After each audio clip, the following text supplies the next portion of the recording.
We live in a time where the moment you question the narrative, you're told to stop thinking and start complying. That's why what Angel is doing matters. With eye-opening documentaries like Thank You, Dr. Fauci and RFK Legacy, Angel is willing to explore the issues others avoid. In a culture shaped by gatekeepers, Angel offers something rare, a platform for truth-seeking storytelling that isn't constrained by fear or conformity. Go to angel.com/Prager, join the Angel Guild, and watch these films today. Welcome to Timeless Wisdom with Dennis Prager. Hear thousands of hours of Dennis's lectures, courses, and classic radio programs. And to purchase Dennis Prager's Rational Bibles, go to DennisPrager.com.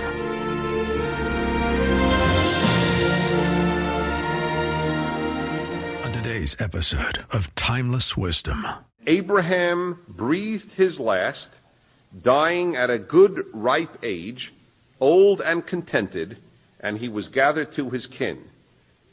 Now, you probably wouldn't have predicted this, but on this verse, I have the most to say in today's session. That's coming up on Timeless Wisdom with Dennis Prager, and it starts right now. Gentleman asked a sensitive question. Gentleman in row 2, seat 17. Last week, I noted the origins of the word testimony, which I'll bet if there's nothing else you remember from last week, you perverts, there's no question that that's the one thing you remember. It's unbelievable. So this man's question, he has thought of for 2 weeks, he has not slept. How did women swear? Did they grab men, I assume, did they grab a man's testicles? Or what did they do when they swore to a woman? Actually, when they did swear to women, it was called badgemony. It's not well known. Oh,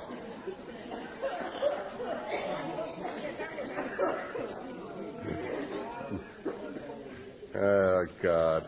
I don't know. The odds are that women didn't take oaths, that oaths were restricted to men. Oh, it's really booming.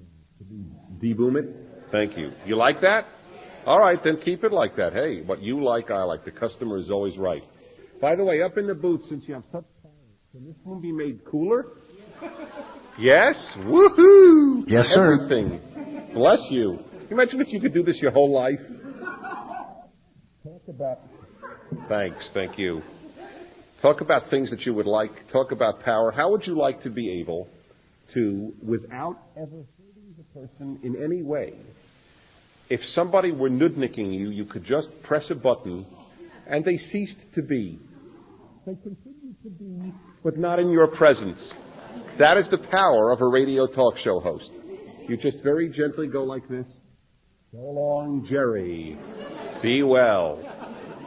That's the ultimate, but you don't have that when you're not on radio. That's one of the perks of a radio talk show. Okay, my friends.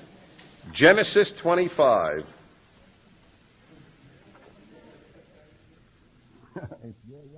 We're up the creek. No, we're up to 25, my friends. Yes.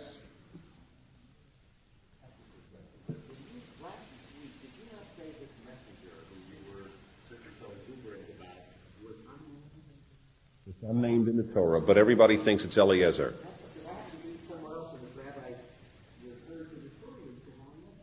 Yes. No, it's not technical at all. Who that messenger, who we thought so highly of, is. This is not too resounding for you? Yeah, I think it is a little too. Thanks so much. It isn't? It is. No. Yeah?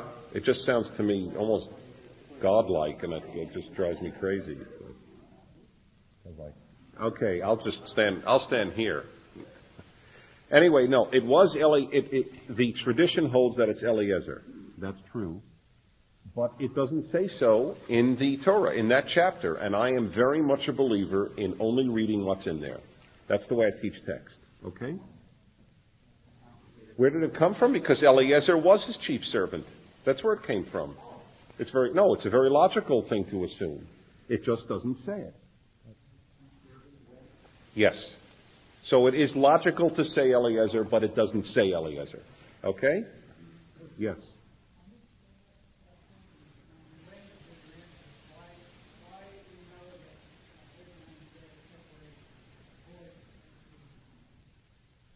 He missed the last session, and he was dying to know, why do we know that Abraham and Sarah split up after... I'm sorry? And he'll buy the tape anyway. Okay, in that case, I'll answer. I'm curious to see how much is remembered. Who could answer his question? Does any of you recall? Please, go ahead. That's right. They went to live in separate places, and when she died, it said that he went to where she died to mourn her. Okay?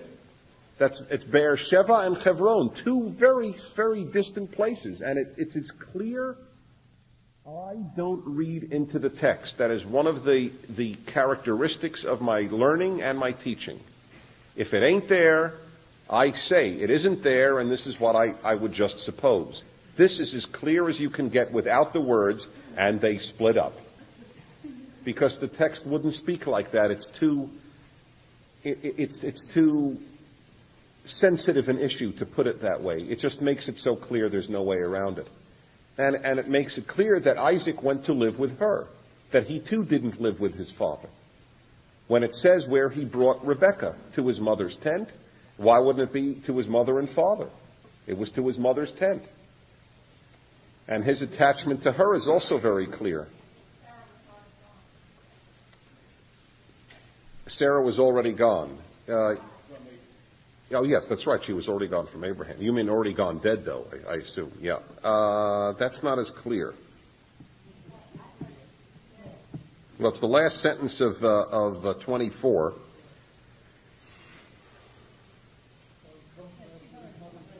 No, it's not clear. That's my point. He took her, no. Those are two chronologically separate things, even though they're the same verse. Isaac then brought her into the tent of his mother Sarah, and he took Rebekah as his wife. Isaac loved her, and thus found comfort after his mother's death. That's right. It means that once she died, that's how he found comfort. It doesn't mean that he brought it to her mother's death and she was dead. I don't read it that way. I mean, maybe you can, but I don't read it that way.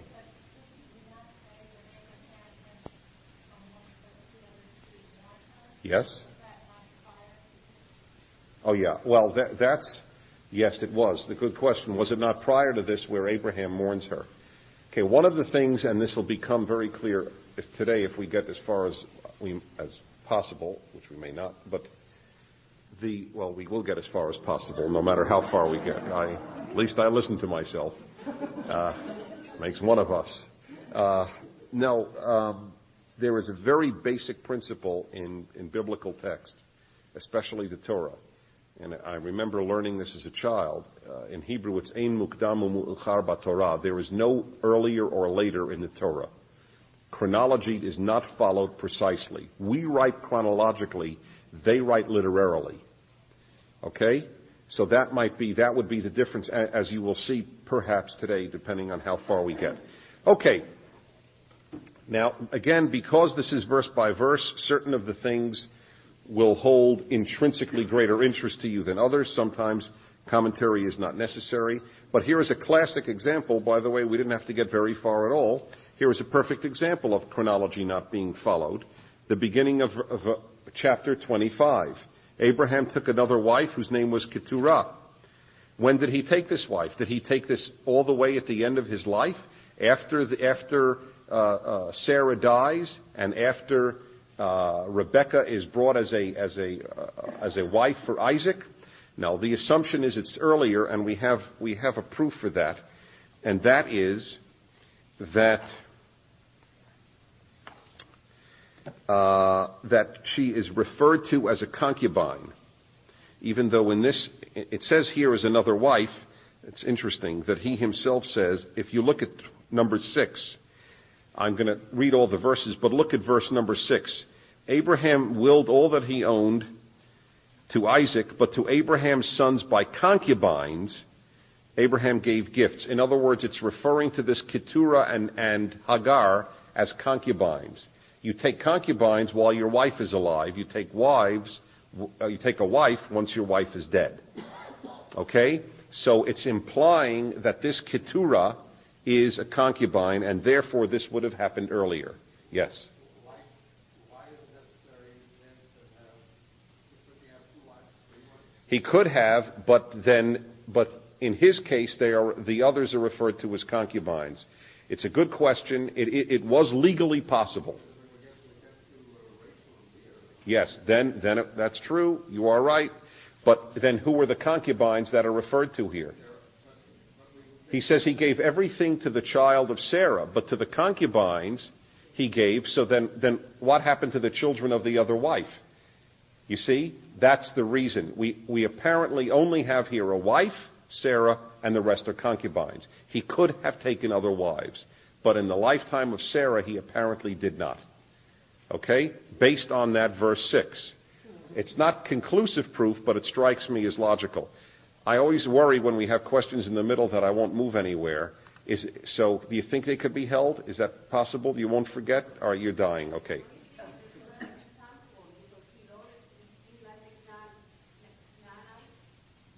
Where did she come from?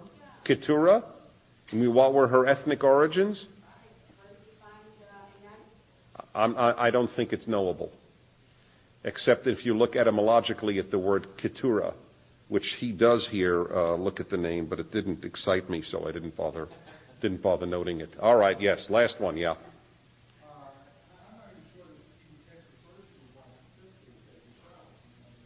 That's correct. That's right, which would support my thing, right. Isha means woman and wife in Hebrew. That's right. Okay. Anyway, it speaks now of Abraham taking another woman or another wife named Keturah, and she has, the reason for all these names now is in order to apprise you of how various groups developed. This clearly was of far, far greater interest to ancient Israelites than it would be to us. These names would have meant something. It would be almost as if I were to tell you today about the lineage of a certain president. It would mean a great deal today. 2,000 years from now, readers would not find much in it. The meanings would have been lost. But as it is verse by verse, I'll do it very quickly. And she gave birth to Zimran, Yokshan, Midan, and Midian. Midian is a very important place, of course. Midianites. Moses marries a Midianite woman later on, and he has something to say about Midian, which I will read to you. About all these names and Midian. Anyway, I'll read more of the names. Yishbak and Shuach and Yokshan gave birth to Shiva and Dedan, and the children of Dedan were the Ashurim and Litushim and Leumim. Well, it's interesting, Leumim means nations in Hebrew, but I don't know if there's anything to be read into that. The children of Midian were Ephah and Afer and Chanoch and Avidah and Elda'ah. All these were the children of Keturah. Okay, now, the only thing I want to tell you about these names is that Sarna, Nahum Sarna, the one who has done Exodus, the commentary on Exodus for the Jewish Publication Society, and a professor of Bible at Brandeis University, writes the following. The antiquity of some of the traditions that lie behind the lists is apparent from several of their features. This episode of Timeless Wisdom will continue right after this. We live in a time where the moment you question the narrative, you're told to stop thinking and start complying. That's why what Angel is doing matters. With eye-opening documentaries like Thank You, Dr. Fauci, and RFK, Legacy, Angel is willing to explore the issues others avoid. In a culture shaped by gatekeepers, Angel offers something rare, a platform for truth-seeking storytelling that isn't constrained by fear or conformity. Go to angel.com/Prager, join the Angel Guild, and watch these films today. Now, back to more of Dennis Prager's Timeless Wisdom. It is a big question among scholars, how old is the Torah really? I mean, a lot of people hold that it is a much later date. He makes a very good case for how ancient, in fact, the text is. For example, he continues, the term Arab is not used, nor is there a personality of that name who is regarded as the eponym or name-giving ancestor of the Arabs. The reason is that the designation Arab does not appear in written sources before the 9th century BCE. In other words, we are reading text that the internal evidence proves is earlier than the 9th century BCE. For Christians and many Jews who don't know what BCE means, because you're used to BC, before Christ, BCE is a non-Christian, it's a non-denominational way of dating. It means before the Common Era. And instead of AD, Anno Domini, the year of our God, you have CE, Common Era. So you have BCE and CE. So that's what's referred to here. So this is earlier than the 9th century BCE. Then Arab is first used in both Royal Assyrian inscriptions and in biblical literature. The omission of the name Arab from our lists would indicate that these derive from before the period when it came into vogue. The inclusion of the Midianites provides further evidence of antiquity. This people was hostile to Israel during the wilderness wanderings. When Israel was wandering out of Egypt, Midian was one of the enemies that was hurting the Israelites. Its fertility cult proved to be a provocative and corrupting influence. It engaged in a bloody clash with Israel, and in the time of the judges it exerted hegemony over the Israelites, who fought a war of liberation under Gideon to rid themselves of the yoke of the hated oppressor. This victory was long remembered in Israel. Given such a history of enmity between these two peoples, it is hardly likely that a narrator would have invented a record of kinship unless it rested on solid fact. Did you follow his point? Given how the Jews hated the Midianites, why would somebody, if they were writing at the time of the Exodus, write that the Midianites were related to the Jews? It would be as if somebody after the Holocaust were to write a history of the Jews and note that the Nazis were cousins to Jews. Who would make that up? So clearly, he says, it's obvious this predates all of that era. They would not have included the Midianites, and therefore he says it's on solid fact. Indeed, the story of Moses' flight from Pharaoh to where? Midian, where he found refuge and intermarried with the priestly family, corroborates the inference of an earlier record of amicable relationships between Israel and Midian. So there is something to even be learned from just these names that are listed. In number 5, 25:5, and Abraham gave everything he had to Isaac. That's an important point. Abraham acknowledged who the heir of his tradition will be. It will be Isaac. He gave Isaac everything. In Hebrew, by the way, in biblical Hebrew, ve or u, depending on what the next letter is, like in English, a changes to an when the next word is a vowel, means and, but it also means but. And it is very important to know that when you see and, you see, he puts but. How many of you have but as the beginning of verse 6? How many have and? Well, that's stupid to ask them both. How many have but? How many have and? Oh, so most of you have it correct. You see, but it is the word and, because it doesn't have but, really, in Hebrew like that. It does, aval, but it's used with ve.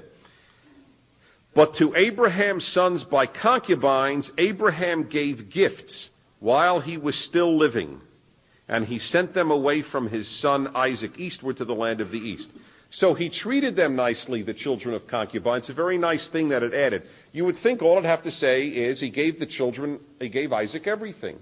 But it wants to tell you he cared about these children and he gave them gifts. But these were not the ones who count for our story. The one who counts for our story is Isaac. This was the total span of Abraham's life, 175 years.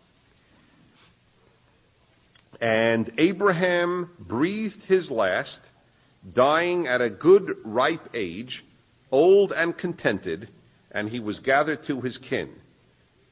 Now, you probably wouldn't have predicted this, but on this verse, I have the most to say in today's session. You would think that it's self-evident what that verse says. Okay, this will interest you, I think, a great deal. Let's first talk about the simple parts of the thing. Abraham breathed his last and he died. And it says at a good ripe age, which it says about others later too. It even says about Ishmael later. But it says, B'seva tova, contented. He is the only person in the Bible who dies contented. You've met him, and this is it. Isn't that something? There was one philosopher, I wish I remembered his name, who said, no man dies with half his wishes fulfilled. And, of course, the classic instance in the Bible of somebody dying who, if anyone deserved to die with a great feeling of fulfillment, was Moses. He dies the most frustrated of all. He can't get into the promised land. In that sense, you'd have to say that Moses is more paradigmatic of human beings than Abraham. Most people do not die satisfied with their lives. Most people die with a certain degree of frustration over not having accomplished what it is they wanted. And I don't mean that they didn't discover a cure for cancer. I mean whatever it is, that they didn't make the children they wanted, that they didn't marry the person they wanted, that it could be 1,000 things. But he dies happy, which is remarkable given what he has gone through, and given if we are right about the way he and Sarah ended up, it is also very remarkable that it would write that. Be that as it may, that's the way he's described, and he is the only one in the Bible. But that is not the part that I wanted to talk to you about. Believe it or not, it's the last few words, and he was gathered to his kin. What on God's earth does that mean? The man dies, and notice the next sentence is, his sons Isaac and Ishmael buried him. So what does it mean? And he was gathered to his kin. I will read to you a remarkable paragraph from Sarna. I did not expect to read this from Sarna. Sarna is not orthodox. That's what makes this paragraph from Sarna so fascinating. This phrase, he was gathered to his kin, peculiar to the Torah, is also used of Ishmael, Isaac, Jacob, Aaron, and Moses. An analysis of the contexts. See, before we go to analysis of the context, I thought when I had originally read it, that it really only meant, that he was buried with his co-religionists, his family, right? That's what you all would have thought, I would assume, right? Okay. But for one thing, it happens before he's buried. The next sentence says he's buried. It says he died and he joined his nation, which is the literal translation of it. So it's not very clear then what exactly it means, especially since, wait a minute, in Abraham's case, his nation wasn't buried yet.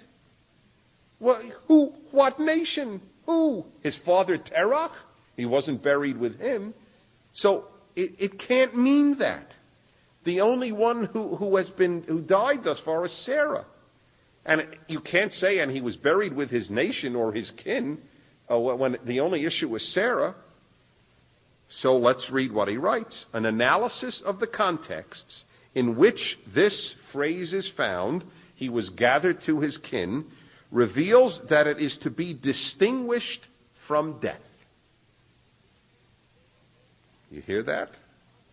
Because the action follows the demise.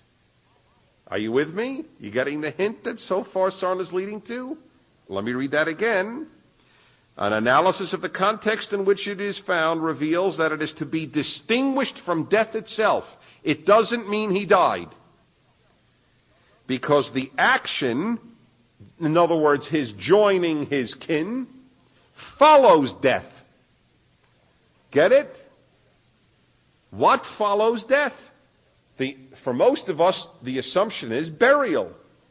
But burial happened afterwards. Unless you consider this phrase synonymous with being buried, which it could be. We'll find out. It is not the same, next sentence, it is not the same as burial in an ancestral grave, which is what all of us would have thought reading this text. Because it is employed of Abraham, Aaron, and Moses, none of whom was buried with his forefathers. So it can't mean, and he joined his ancestral grave, which is what you would have thought it meant. You're going to get the chills. It is also not identical with interment in general, because the report of burial follows this phrase. And the difference between the two is especially blatant in the case of Jacob, who was interred quite a while after being gathered to his kin. Get it? He gathered to his kin, joined his kin, if you will, and far later was buried. So it can't be the same thing.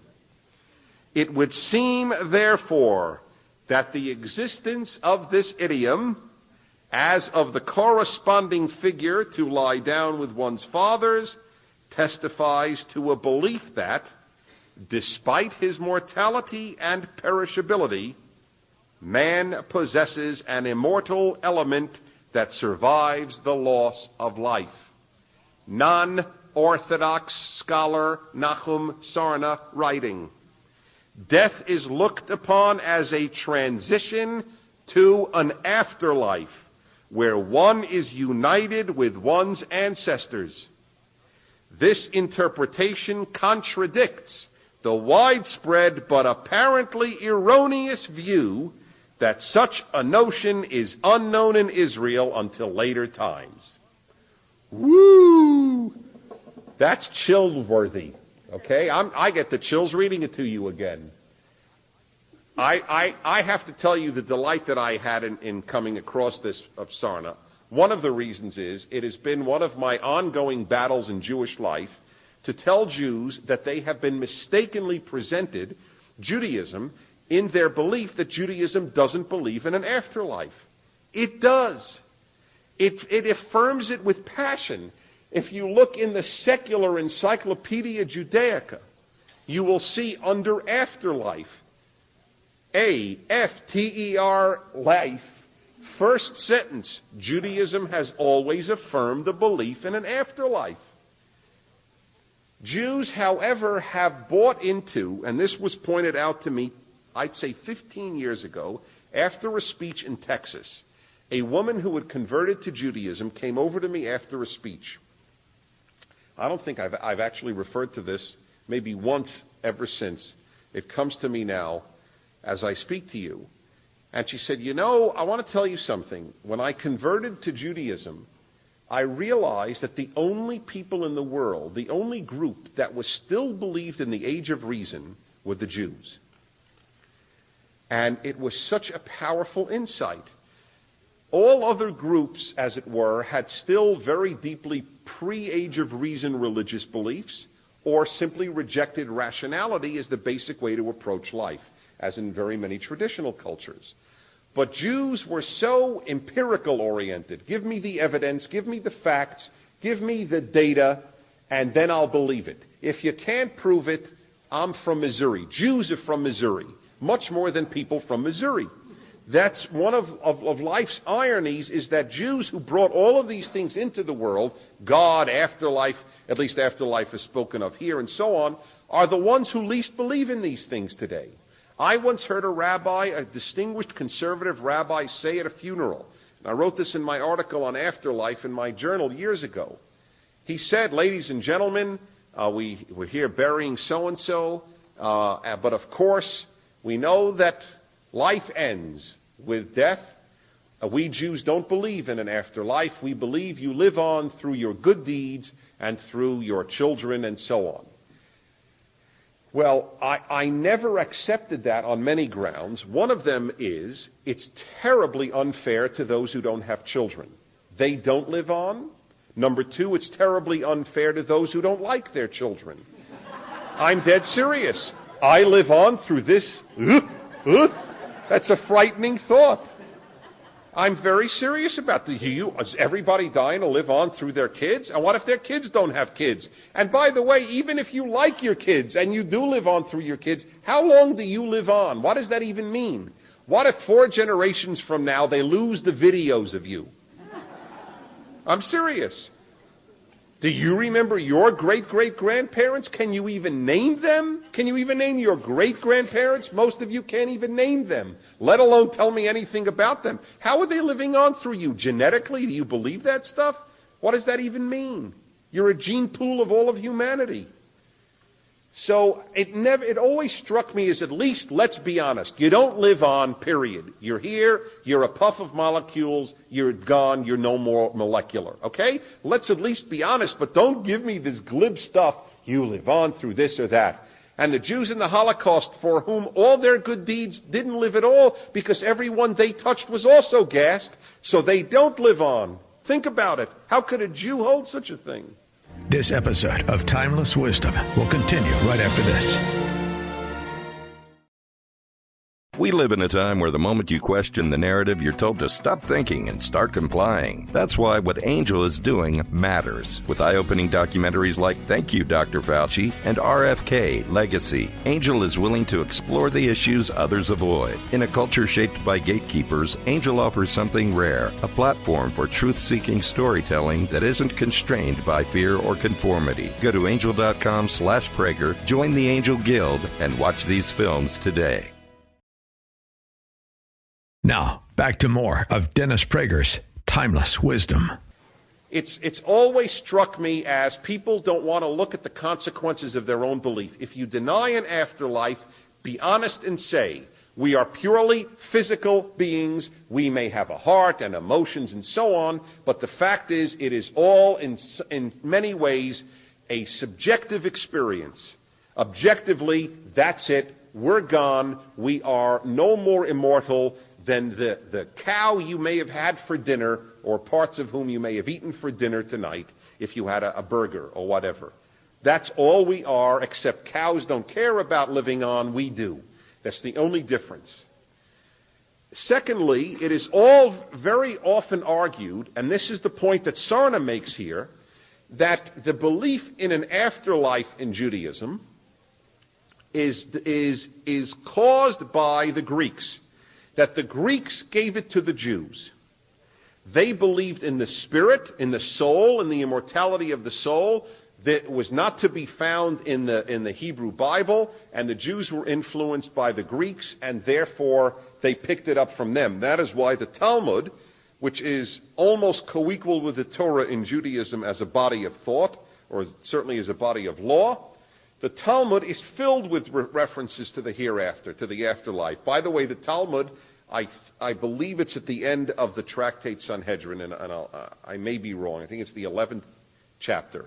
Has a great, an unbelievable Mishnah. Mishnah is the earlier part of the Talmud, which is considered the critical basis upon which the whole Talmud is written, and it predates it, and it has a quasi-divine status. The Mishnah says there, any Jew who doesn't believe in the afterlife doesn't go there. And, you know, it's very funny. When I first read it as a kid, I thought, that's disgusting. A poor agnostic, atheist, whatever, is a nice person, doesn't believe in it. It's not fair. If they were nice, they should go. But as I've gotten older, I've realized if it doesn't matter to you enough to believe in it, then it doesn't matter to you, then maybe you just don't go there. So for you, it's irrelevant. It's a very interesting statement. I'm not sure it should be taken absolutely literally, but I think there is a great deal of truth to it. And the difference between believing in an afterlife or not is really worthy. It's so worthy of its own lecture that I think I'll prepare one time. But very briefly, one thing I think that you have to acknowledge is that it sets this life in a much different context. If you believe that there is an immortal soul in you that does survive the death of your body, you have a very different outlook on life. It would have ramifications in many, many areas. One of them is, I would think it would make you happier. And that is why I'm convinced that people don't believe in it. It is. I will now explain why. It's not ironic. It's actually sad. It used to be that people would wish that things were true, and therefore they would believe them. It's called wishful thinking. We've had a reaction against that. The reaction against that holds, because I wish something were true, it can't be true. You get the difference? They're both reacting to wishes. One says, because I wish it, it's true, and the other, the sophisticate, says, because I wish it, it can't be true. Truth, however, is independent of whether you wish it or not. Okay? Whether you wish to win the lottery or not, you will or will not win the lottery. It's irrelevant what you wish. Whether or not there is an afterlife is irrelevant to whether or not you wish there be an afterlife. Either there is or there isn't. Okay? So the fact that we may wish that there were an afterlife doesn't mean that if you therefore believe there is one, it's wishful thinking. I admit I wish there is an afterlife. But that doesn't therefore affect my belief in it. I wish a lot of things that I know don't exist. Okay? I wish that God answered everybody's prayers who prayed for good things. Okay? But that I don't believe because the evidence is contrary. We'll talk about prayer today, in fact, because of the prayers that Rebecca offers for a child and why they're answered and so on. But that's a separate issue. That is the answering of prayers. What is not a separate issue is whether or not wishing something makes it untrue. I want there to be an afterlife, but that doesn't mean it isn't there. So you can't say to me, well, Prager, you want an afterlife, that's why you believe in it, it's wishful thinking. That's a non sequitur.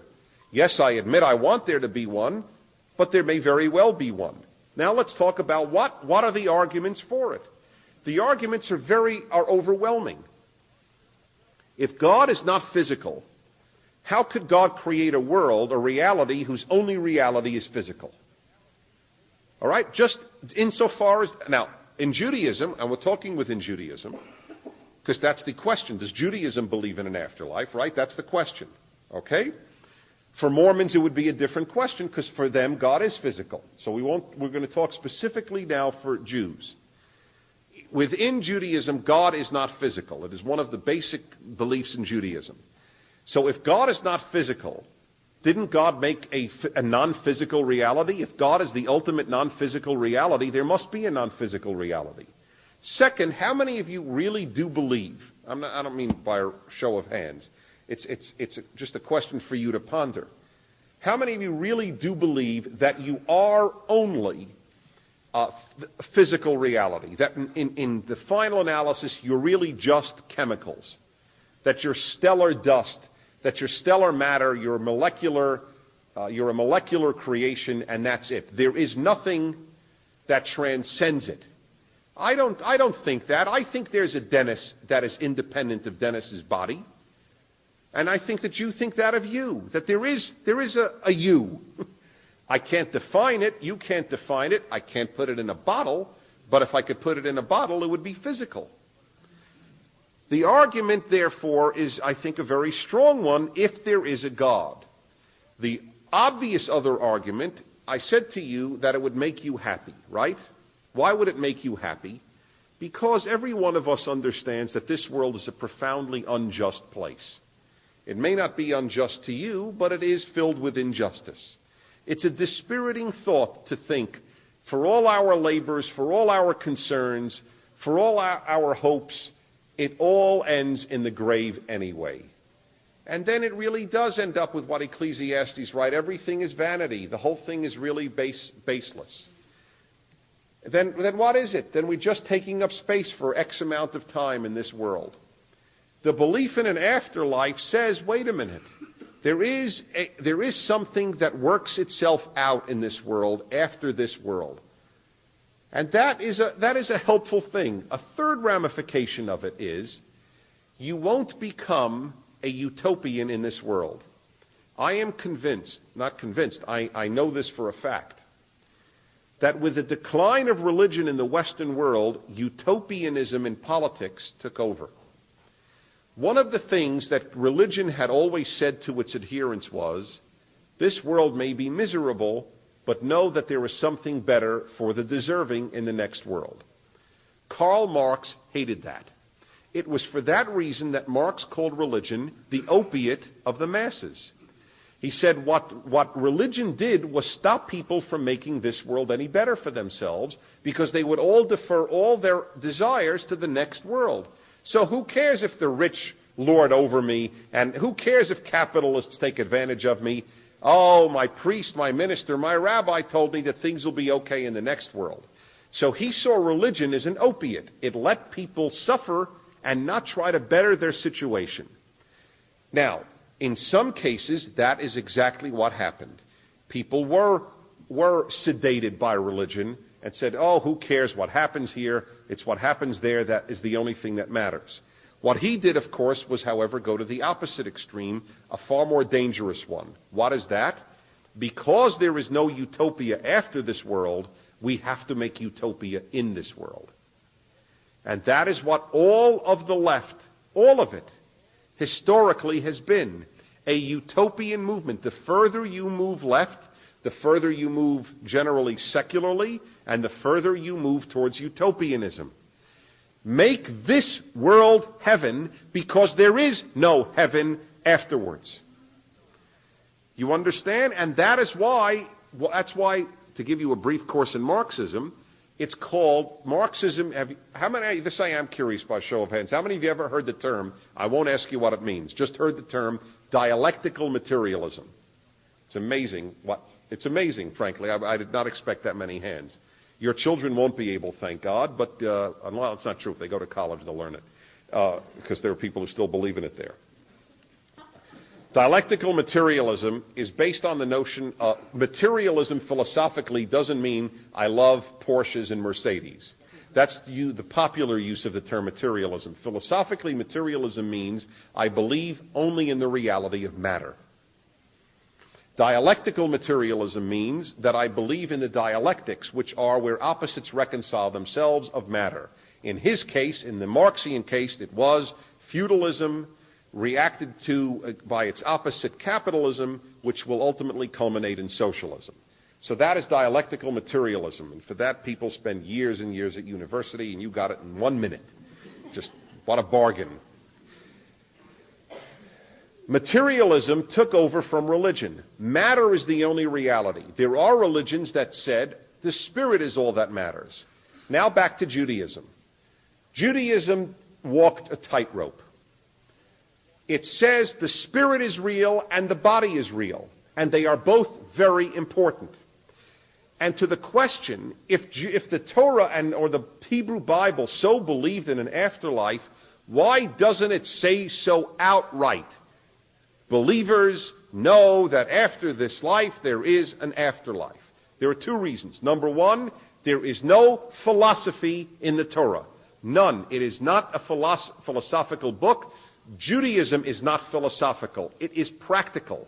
This is how you live life. There are thousands and thousands of pages on how you observe the Sabbath. Very few on why. You can write about it. There's nothing in Judaism that prohibits it. But it is not a philosophical religion. The Greeks were philosophical. The Jews were practical. This is how you lead a life. Come up with whatever philosophy you like, more or less. I mean, there are parameters. You can't be an idolater. But even then, it doesn't say why idolatry is bad. It just says don't bow down to idols. It's not a philosophical religion. Okay? Theology was basically invented by Christians, and philosophy was invented by Greeks. Judaism invented neither of those. And this is not a good or bad statement. It's just a statement of fact. That's one reason the Torah doesn't say a philosophical statement or a belief statement. There are no belief statements. It doesn't even say believe in God. You might as well say, well, the Torah doesn't care if you're an atheist because there's no instruction to believe. There is not a single statement in the Torah to believe in God, including the first of the 10 commandments. It's not even a commandment, it's a statement. I took you out of Egypt. It doesn't say believe in me. It doesn't even say believe that I save people. It just says this is what I did. The Torah doesn't ever instruct belief. And it's not philosophical. Third and most important, Judaism knew that the moment you start preoccupying yourself with an afterlife, you will end up ignoring this life. And Judaism, remember, arose in the world dominated by Egyptian religion. What was Egyptian religion all about? Death. The pyramids are large tombs. Entire civilizations were rooted in death. Thousands of people died building a nice place for the Pharaoh's dead body. And those who helped build it were buried with him in the travels to the underworld, to the next world. What is the name of the Bible of the Egyptians? The Book of the Dead. That is why the Torah says in Deuteronomy, and I have put before you this day life and death, and you will choose life.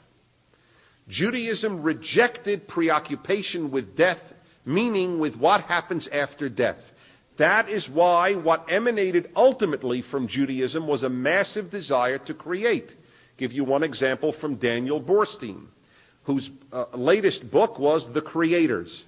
The great historian of the Library of Congress, Daniel Borstein, said that he asked the question in his book, and I interviewed him on the radio, and he amplified on it.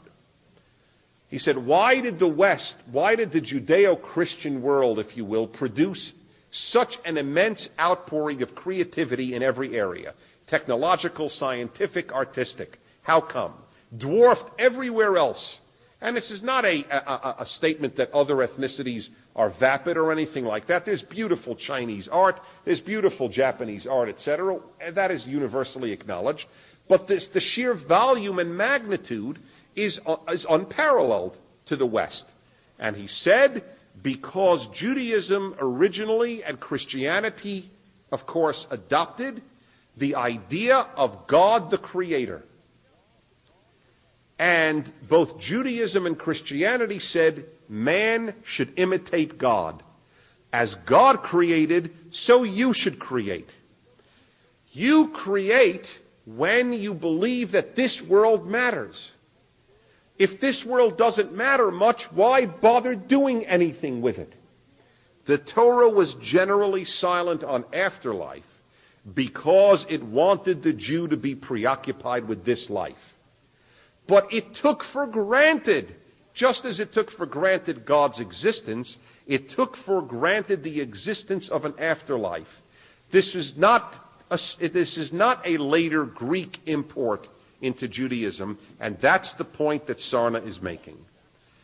That is why this is of such importance, this little thing in Genesis 25:8. And he shows you where else it is stated in the Torah.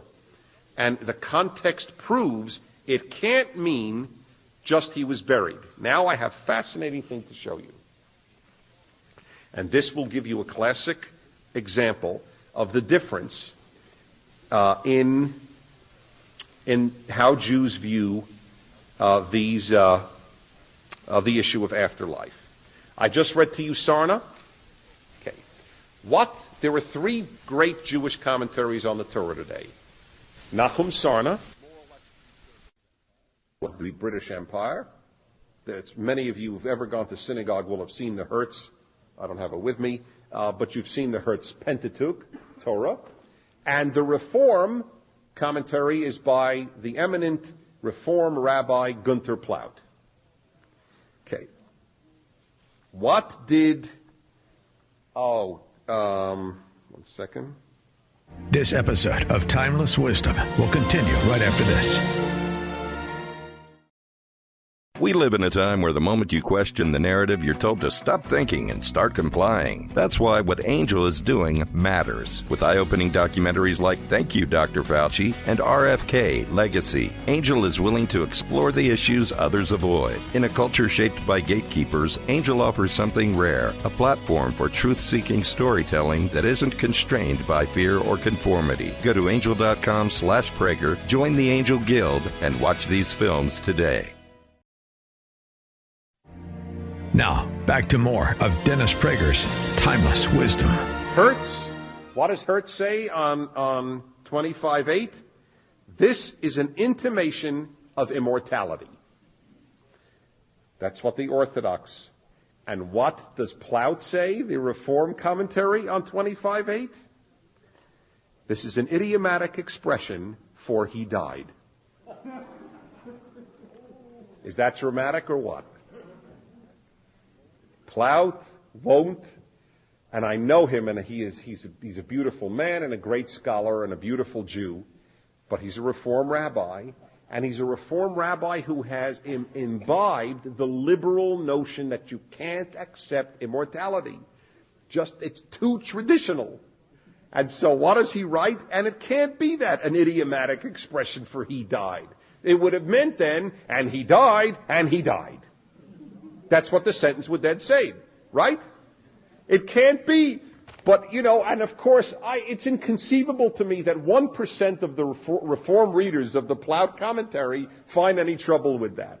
But the second I read Sarda, I said, I got to see what Plaut says, and I got to see what Hertz says. And sure enough, like Pavlov's dogs, and God forbid, I mean no parallel, but just as predictably, the Orthodox said this is an intimation of mortality, and the Reform says it's just an expression meaning he died.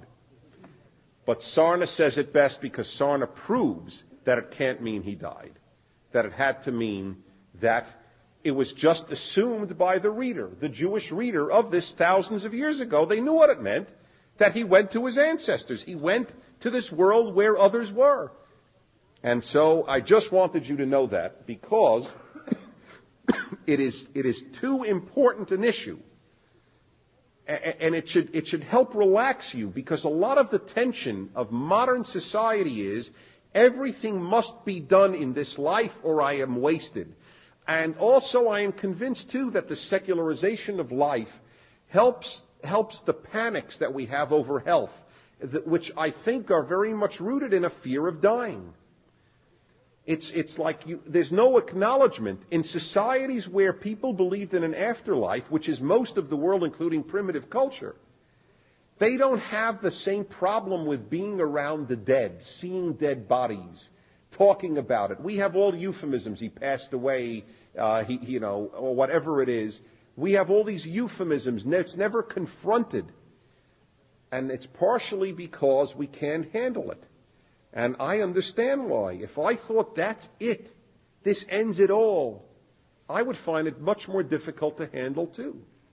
And I love life. There's no contradiction between loving life and believing in an afterlife, in wanting to find a cure for cancer or AIDS or whatever in this life and still believing in an afterlife. Judaism very beautifully tread, I think, that middle line. Jews today have crossed over it in their denial of it. And that's why Genesis 25:8, I think, is such an important verse. I suspect that any of you looking at chapter 25 beforehand would not have thought that that verse 8 would have been so pregnant with something of such importance. Okay. I saw a hand. Please don't forget what you want to ask. I want to at least finish chapter 25 today. So at least we could have a chapter at a time. Verse 9. His sons Isaac and Ishmael buried him in the cave of Machpelah in the field of Ephron, son of Zohar the Hittite, Zohar in Hebrew, facing Mamre, the field that Abraham had bought from the Hittites. You remember last week how many times it says he bought it and he paid full amount and he offered the money and he wouldn't take a gift? Just in case you missed it. Isn't that amazing? I mean, it's so out of its way, the Torah, to tell you we bought it, we bought it, we bought it. And so, again, just to remind you, Abraham bought it, and that's where he was buried. And you will notice that they are listed in the two sons who buried him are listed in non-chronological order of birth. How do we know that that is the way it is? Because when Isaac is buried later on, and I try not to move on with these things, but here it's one of the times it's just necessary. It says that Esau and Jacob buried him because Esau was the older. Why here? Because Ishmael is the child of a concubine, and Isaac is the only child of his wife. That's the reason. Not because of any other reason. That's the reason. Because if the reason were he carried on the tradition, then Jacob should have been listed before Esau when they buried Isaac. All right, they buried him, and it's, by the way, it's a lot of commentators have noted that Isaac and Ishmael probably were getting along all right. That they both went together. It has no intimation of a rift, of a rivalry or anything, which, given siblings in Genesis, is an amazing achievement.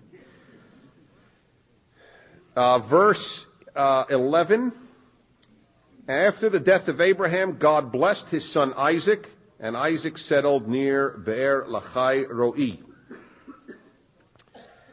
Now we talk about Isaac for a moment. You will notice that Isaac only has, and I mentioned this in passing last week, so I won't develop it too much now. Isaac is really only Abraham's son and Jacob's father. We don't get much about Isaac. However, Sarna does a nice thing, and he gives Isaac about as much due as you can do without perverting the text. So let me read it to you. We're going to come to Isaac. Actually, we're going to come to Isaac in verse 19. So let me do 12 to 18. This is the line of Ishmael, the son of Abraham, who was given birth to by Hagar, the Egyptian, the maiden to Sarah, to Abraham, the maiden of Sarah to Abraham. Again, it just wants to keep reminding you who Ishmael was. Don't forget how he was born to a maiden of Sarah, okay? And these are the names of the children of Ishmael, sons of Ishmael, by their names according to their generations. The firstborn of Ishmael is Nevayot, and then Kedar, Adbeel, and Mibsam. I love these names, don't you? It's just, we should really resurrect some of these. I mentioned that to you. It's my son Adbeel. Oh, Eddie. And Mishma, and Duma, and Masa. And Hadad, Tema, Yetur, Nafish, and Kedma. Sounds like names I'd make up. These are the names of the children, the sons of Ishmael, and they are their names by their villages and their encampments. 12 chieftains of as many tribes. These were the years of the life of Ishmael, 137. Then he breathed his last and died, and was gathered to his kin. See? Which also implies that he was probably a decent fellow. Because we don't say that about bad people, that they were gathered to their kin. That same phrase is earlier. So he went to his afterlife, Ishmael. No, the Bible has zero problem with Ishmael. It's important to remember that in retrospect when you think of contemporary rivalries. They dwelt from Havilah by Shur, which is close to Egypt, all the way to Ashur. And they camped alongside all their kinsmen. Now comes the story of Isaac, so let me read to you what Sarna says about Isaac. The second series of patriarchal narratives, that relating to Isaac, now begins, verses 19 to 34. The data about him are exceedingly sparse.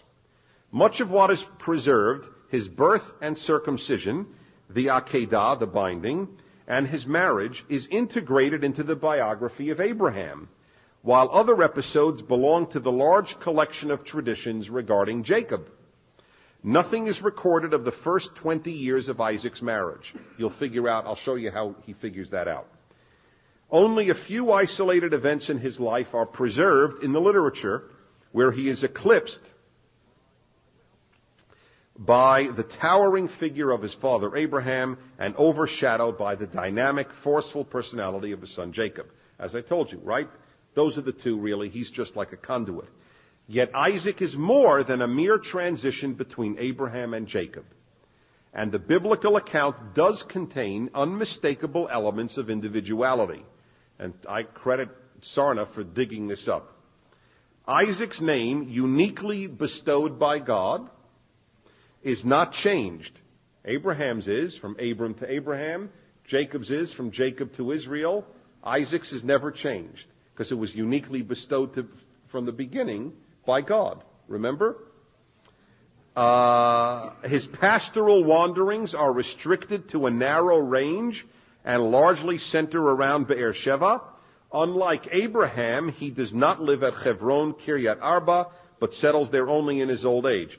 He alone remains monogamous. There's a credit to Isaac. He is the only patriarch to engage in agriculture and the only one never to leave the promised land. That's interesting. Finally, the unique divine name, Pachad Yitzchak, suggests some episode not recorded in which this particular name would have been meaningful. References in Amos to the shrines of Isaac and to the house of Isaac as an epithet for Israel seem to indicate that a more extensive account of his life once existed. The story of Isaac, interrupted by the genealogies of chapter 25, which we just were doing, now resumes with the main emphasis on the birth of Esau and Jacob and the rivalry between them. These narratives present an ancient belief that the bitter hostility that marked the later relationships between the peoples of Israel and Edom had its origins in the prenatal experience of their founding fathers, who were twins.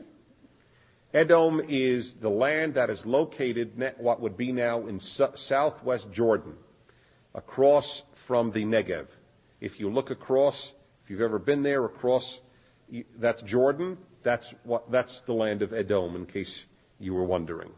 Okay, verse 19. This is the story of Isaac, son of Abraham. Abraham begot Isaac. Just in case you forgot. Of course, remember that there was the worry.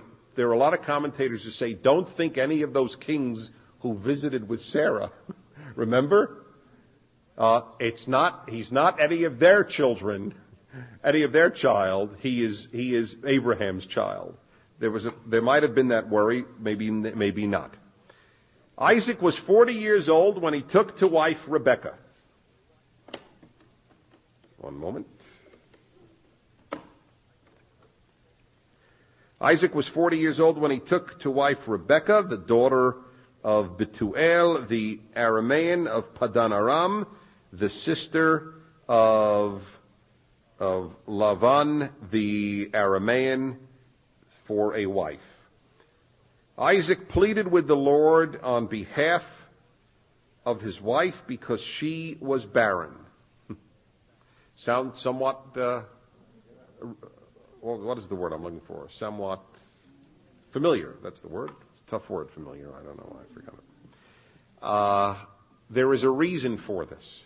There is a reason for Sarah's barrenness and Rebekah's barrenness, which I would be curious if you could figure out. Anybody want to guess why it's important that they both were barren? Yes. Exact same words, both correct. It makes their birth a divine act. The births that they gave, divine acts, exactly. So they prayed. Isaac prayed to God about his wife because she was barren, and God responded to him. And Rebekah gave birth. Rebekah's wife became pregnant. Not gave birth, but became pregnant. Now, I want to talk to you about this. A lot of times when I have talked about petitionary prayer and the difficulty that it presents, religious people have pointed out, what are you talking about? Look at how Abraham prays. Look at how Isaac prays. And look at how they get results. What are you talking about? They make petitionary prayer. There are many types of prayer. And I don't want to develop this too as its own speech, but very briefly, one form of prayer is literally correct. Im kain. Lama za anochi, why is this I am? That is the literal from the Hebrew. Sometimes I do that for you so you'll understand. She doesn't actually say, why am I alive? But why am I? It's almost like, why am I, or why is this for me this way. What is all of this about? And then she went to seek God. What are you? He has inquire. Yes, inquire is a good thing. Now, some points here.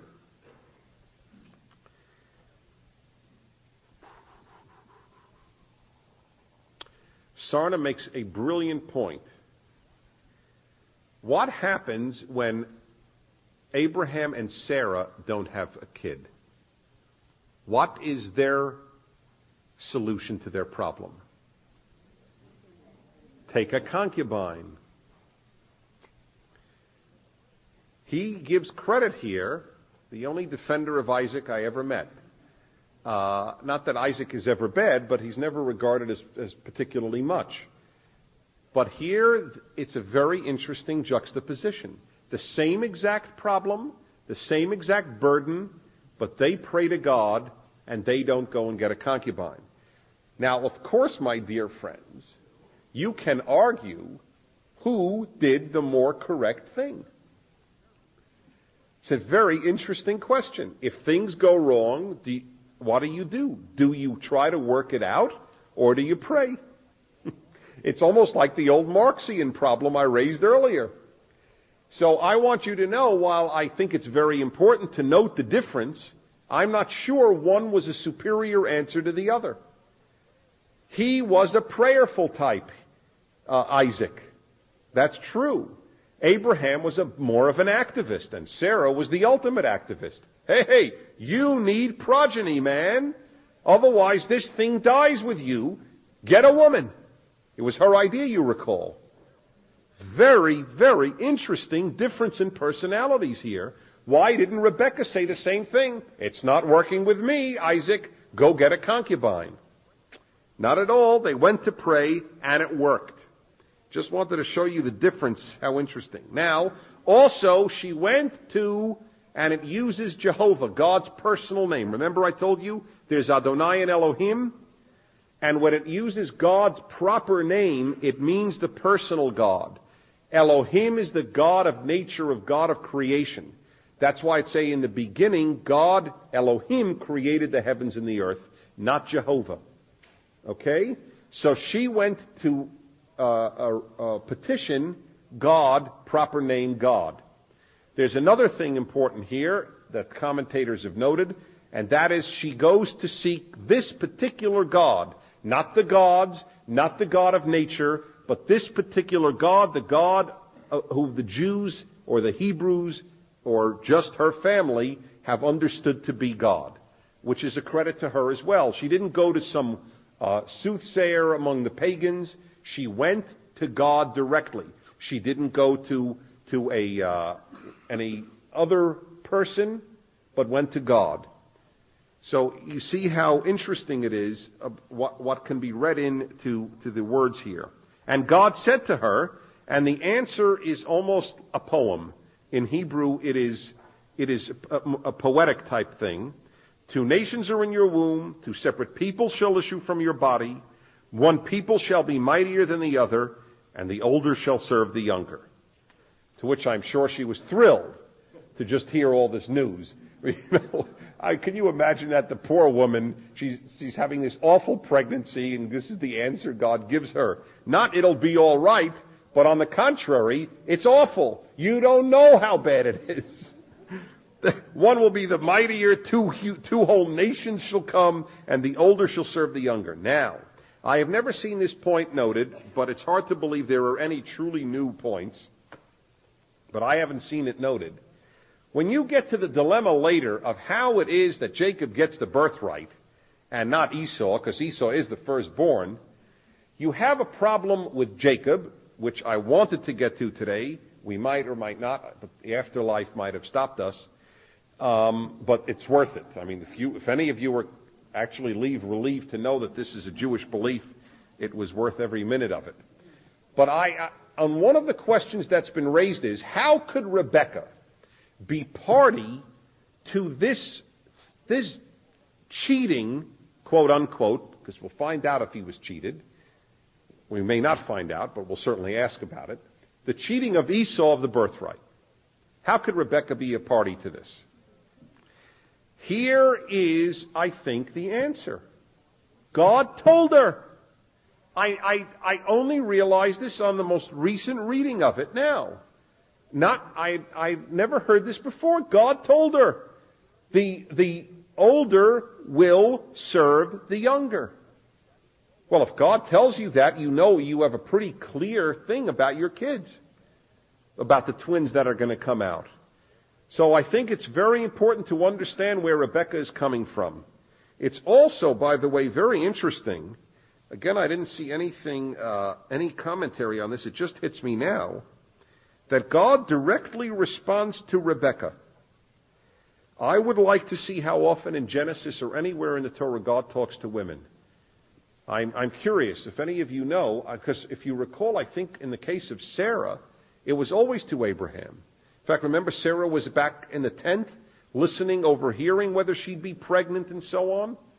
This is very interesting, this direct divine talk to a woman, and in this case who it is Rebekah, who, if you recall from last session, is mighty impressive and turns out to be, with truly all respect and no jocularity intended with regard to Isaac, is more impressive than Isaac.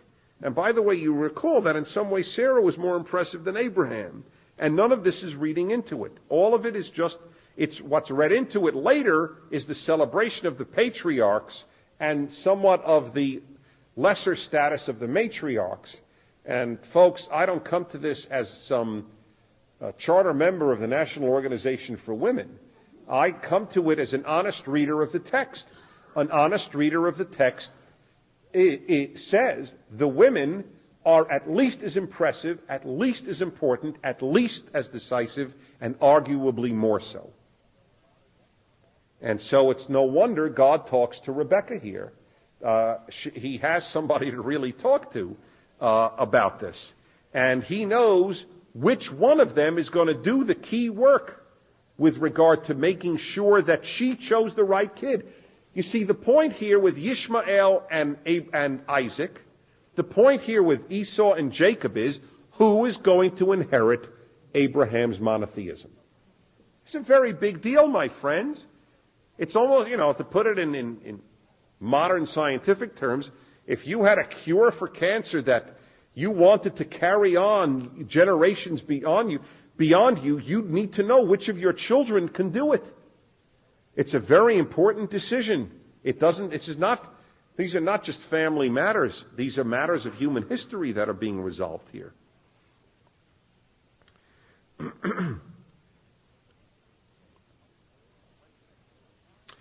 24. When her time to give birth was at hand, there were twins in her womb, which we knew already. I find the sentence redundant, but I don't know why. Maybe just it continued. I don't know. It showed that when she was ready. Anyway, maybe it just shows that what God said will happen did happen. I guess that's what it is. Okay? God said this will happen, and sure enough it happens. And the first one emerged red, like a hairy mantle all over his body.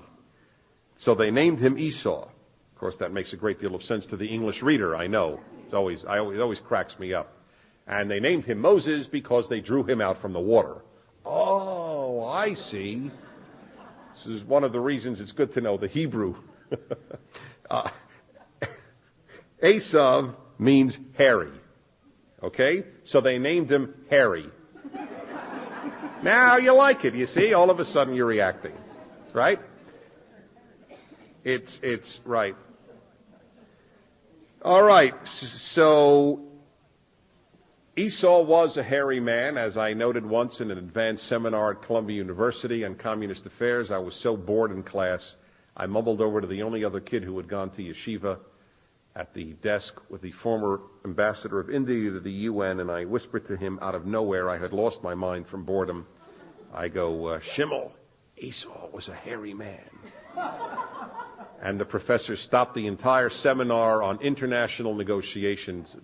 Mr. Prager, Esau was a hairy man.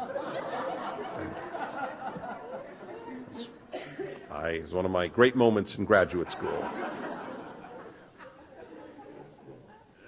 Anyway, Esau gets his name, and what does it mean that he was all filled with this redness?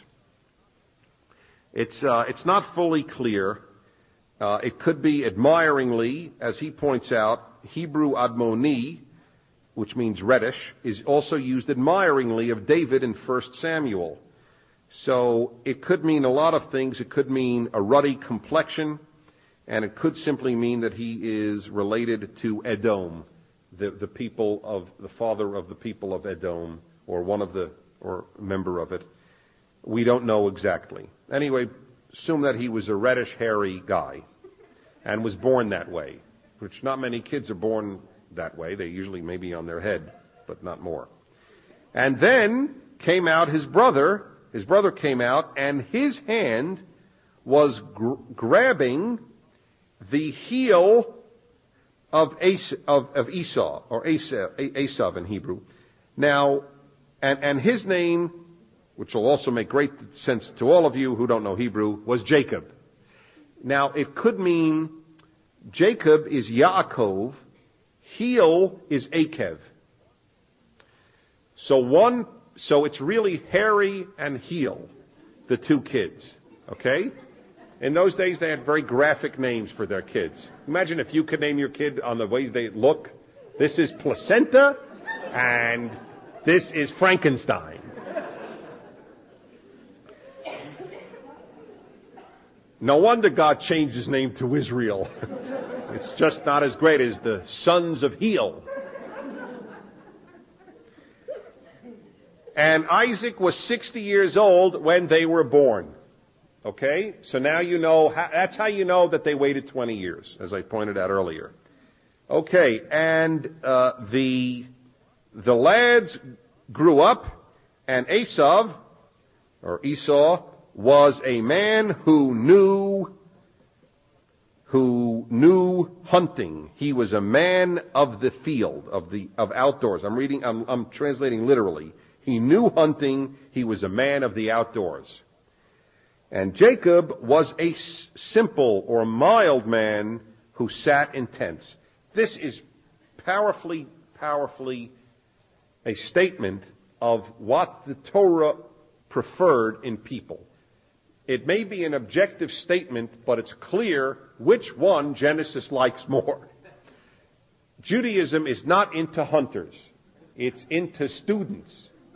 Too much so in some ways. And by the way, the Zionists who founded Israel wanted to undo that. Hey, wait a minute, we're too much simple people who sit in tents, because simple people who sit in tents get killed easily. Maybe we need a little of our brother Esau in us. And so they made a rather remarkable army. So it's an interesting thing, but clearly there is a preference to being a person of tents and of simplicity and of mildness than to being a rough, hairy guy who goes out and hunts. Sarna on hunting. Hunting as a way of life was held in low esteem in Israel. The only hunter other than Esau mentioned by name in the Bible is Nimrod in 10:9. Genesis 10:9. Near Eastern art often portrays kings and nobles in pursuit of game, but no Israelite or Judean king or hero is ever mentioned as indulging in the sport. Story is told, incidentally, in this regard of a rather assimilated Jew, Henry Kissinger. Jews often told the story that the one thing he couldn't get himself to do was to go with Brezhnev hunting, because Brezhnev was a big hunter, and that he just would decline. It was just not his thing. Now, I think you could go overboard with this. Some very beautiful people have hunted. There's no question. It does not immediately make you into a gruff person by any means. And there are people who don't hunt and treat animals beautifully who are despicable. However, all things being equal, the Torah clearly prefers the Hebrew Bible, people who don't, the non-hunting type, especially in almost any civilization. So that you already get a very clear sense, though, of difference. By the way, for those of you into genetics, into the power of genes, the Torah story is so clearly anti-genetic. I mean, look who came out. Twins. Who could be more opposite? The simple, mild-mannered Clark Kent, who comes out, right? And this hairy ape who likes to go around and hunt. I mean, you can't get more different, and they come from the same womb and same genes and same everything. So, it's an interesting thing to remember, even though clearly we all acknowledge the power of genes. Verse 28, very dramatic statement, and it certainly tells you who the Torah thinks had more class. And Isaac loved Esau. It's so funny. It's almost sad it's so funny. The Torah goes overboard to tell you who it likes, and in the next verse tells you who Isaac likes. And who did he like? The wrong one. Poor Isaac. It really is something. And who has the class to figure out who's better? The woman. Rebecca. No wonder God talked to Rebecca. It might have been worthless to talk to Isaac. God knew who he'd like. It's just an interesting thing. Or you might argue the other way, that she got talked to by God and knew which one to like. Okay? That's also possible. Okay? We don't know. But the odds are that God or no God, a parent's reaction to a child is very emotional. And therefore, given that the word is love, I think that it was a natural response and not God said to Rebekah. She simply loved Isaac. It also tells you that in families, while parents should try their darndest to love equally, it's a pretty knowledgeable book, Genesis, and says it doesn't quite work out that way. They're all unique loves, but in some cases, some kids just are more beloved than others might be. The bad thing is when it is in fact felt. That's the bad thing. I will never forget when I did a special Mother's Day show a couple of years back, and I told people to send me in letters on why I should announce their mother's name on the radio. Write in why you really love your mother and why I should honor her with describing her and mentioning her and wishing her on the radio a happy Mother's Day. I got a lot of letters, and my wife and I we cried reading some of them. They were quite overwhelming. The one that overwhelmed me the most, and I had to fight tears reading it again on the air. It was a good thing I had read them beforehand. Was a woman wrote in, and I can't do any justice to the way she wrote it. I'm just paraphrasing. There were about 5 kids, I think, in her family. And when their mother died, it came out in conversation that each was absolutely certain that they were the most loved. That's a very effective parent. I just thought that touched me very deeply when I read that. This was, and by the way, for all we know, Esau felt loved. We don't know. But the odds are that this is not just telling you internal feelings, but probably as well the way it was expressed. But that might be reading into it. Verse 29. Verse 28, excuse me. Well, oh yeah, I did that, right. Oh yeah, so verse 29. Once when Jacob was cooking a stew, which is interesting in and of itself, he was a homebody, he also cooked. Once when Jacob was cooking the stew, Esau came in from the open, and I have famished, but the Hebrew is tired. Yeah, it's funny that they write famished here. The Hebrew is not that. It's tired. That's all it is tired, and it's very important. I'm very unhappy they have famished, because famished would make it more difficult to understand the story as it unfolds. Anyway, Esau came in from the open tired. That's all he was. You must understand that to understand the story. The Hebrew word ayef is not super tired. It's in modern Hebrew too. If you say, ani ayef, ani rotze lishon, I'm tired, I want to go to bed, fine. It's not famished, it's not wrecked, distraught, or anything like that. Verse 30. And Esau said to Jacob, give me some of that red stuff to gulp down. Do any of you have the word please? Who does? What translation is it? Hirsch. Sorry? Hello? Samson Raphael Hirsch. Yes. Could you please read the exact words he uses? Okay. I think please is correct. It has na in Hebrew, which means please in the Bible. So, on behalf of Esau, I just want to I think he used please. Not pretty please, not with all respect, my darling brother may I have, but it seems that let me gulp, almost like, oh, come on, let me gulp down some of this red of red. That would be the literal. Because, and it's funny, it's again, because I'm tired. What do you have? Anybody have? Faint. Faint might be better even in some way, because that implies weak from hunger too. I'm tired and hungry is really what it means, okay? All right. And therefore his name was Edom. Clear as a bell to all of you again. Edom is the place, and Edom means red. Adom means red. Edom is the place. Adom means red. Give me some of the red. There's a lot of play on Edom, obviously, because he comes out with red hair, and he wants from the red stuff. Now, what does it mean he wants from the red stuff? Well, he doesn't know. The implication is he knew that it was liquid, not meat. The odds are that he thought that there was blood in it. That is the implication that scholars read into it, and I think it's valid. This ruffian, this hunter guy, actually likes stuff with blood in it. So give me some of that really red stuff. And the Torah will then show you what a joke it is that he said that in 2 sentences. The story is mind-blowing. I'm going to analyze with you next time. Oh, God, I have to tell you, don't go, sir. 1 minute. March 25th, not 3rd. It's changed. Whew, if I didn't remember, I would become red stuff. It's going to be Thursday, not Tuesday of that week. It's 2 days later. Okay?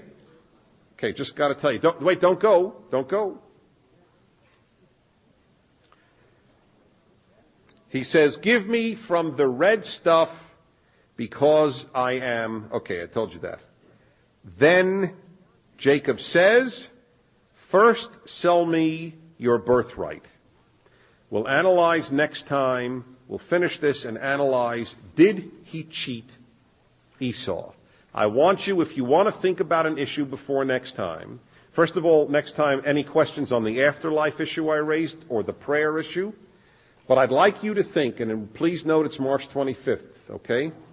But I'd like you to answer the question, was Esau cheated by Jacob? It's pretty important because Jacob is Israel, and it is a very sensitive issue.